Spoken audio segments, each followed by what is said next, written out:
when you can go to a third world country and literally change a child's life, it's pretty significant.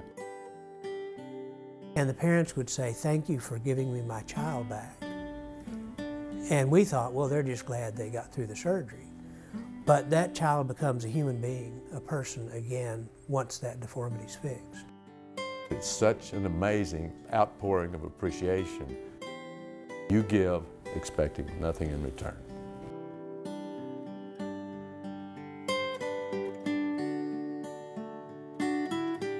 We have set the standard in many ways of charitable organizations taking care of cleft lip and cleft palate children in third world countries. The cleft lip is just such a noticeable deformity. The lip is repaired and the appearance is miraculously transformed. The harder part of the cleft repair is actually the palate, which enables people to speak better. It's hard for children, or young adults to get a job when they can't speak so that someone else can understand them.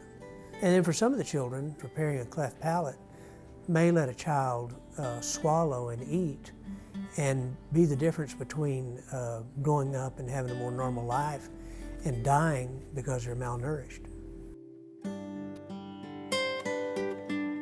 A lot of these places look upon clefting not as a natural occurrence, but as a curse from God.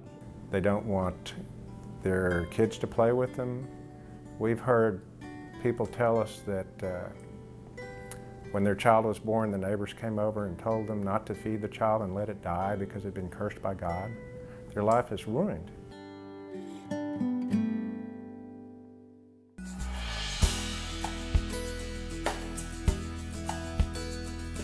Cleft lip and palate is one of these procedures that the deformity is so obvious, and yet for all of the complexity it takes to fix it, it can be done with pretty primitive circumstances. We've got an operation that essentially in an hour and a half, I can totally change a baby's life. Totally change a baby's life. That first encounter of seeing the children and seeing the families is really overwhelming. Getting them inside and triaging them and seeing the doctors talk about what they're going to do to change the face, and then how we can tell the families that, and seeing the hope come through their eyes is just phenomenal. It's undescribable. And you do the operation, and you take them back, and sometimes the mothers don't even recognize them because they've changed so much. And you hand them back, and you've totally changed that baby's life. And of course, everybody's happy and crying and whatever we do, Then you get another one. And you don't worry about lawyers, you don't worry about hospitals, you don't worry about administration, you don't worry much about, we have a one-sheet paperwork deal for ours. You just go back and do another one. The children are so small, they don't really know what's happened. Some of them are large enough to where we can hold a mirror up in front of them and they're like looking at themselves in shock because they can't believe that they've changed that much. When you see a child come in that's wearing a surgical mask to hide that cleft lip or cleft nose or whatever deformity they have, and then to do that and then to see them smile. It's just wonderful when when you're able to take their child back to them after surgery and they look and at first they say, well, this is not my baby, and then they realize that it is. And pretty soon, the volunteers are crying, the family's crying, I'm crying, anesthesia's crying. We're all, it's just, it can be a really emotional event. To see them see how their children have transformed is just, it's priceless.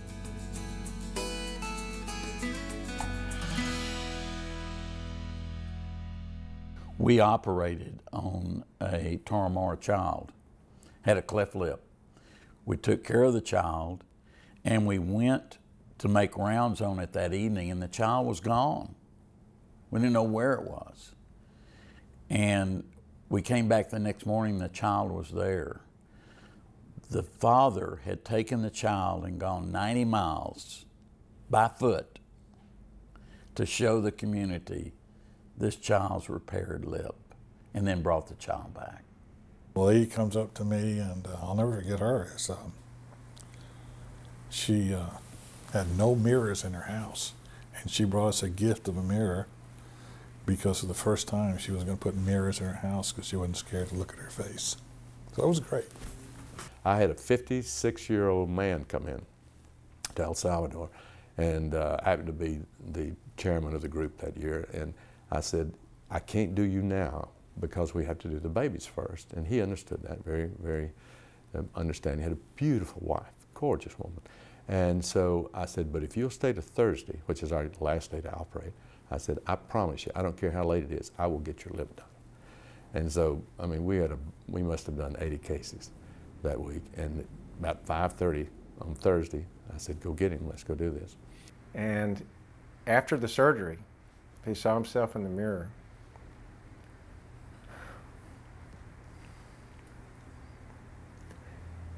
And he said, now I can stand before God and be married. Wow. So even at that age, at 56, we have changed this man's life to where he will go to church now. He will go to town, and he feels comfortable doing that. Before, I mean, for 56 years, he only lived in that house and in that field. But that's the kind of difference you can make in people's life with that correction.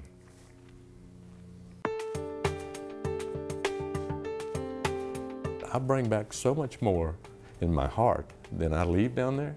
I mean, I leave my work down there, but I said the emotional part of it is wow.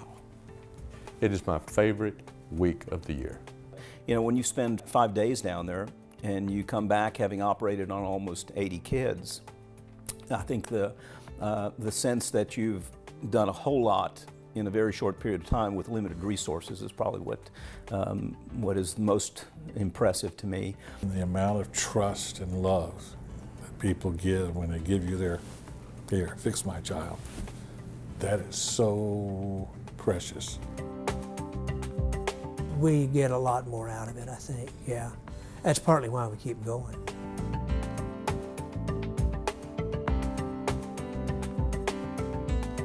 Without the fundraising efforts and the generous donations, we wouldn't be able to keep operating. We have a lot of equipment donated, and we have a lot of equipment that we use over and over again.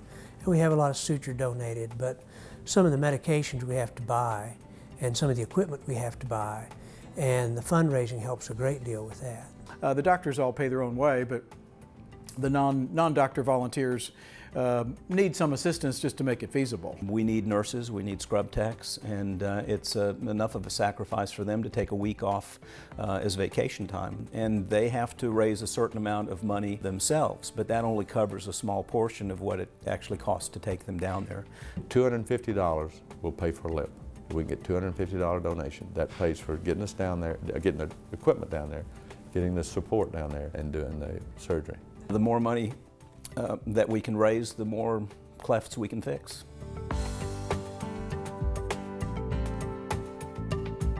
Just by becoming a part of Austin Smiles, they too can be a part of a special situation where they're going to change a lot of people's lives.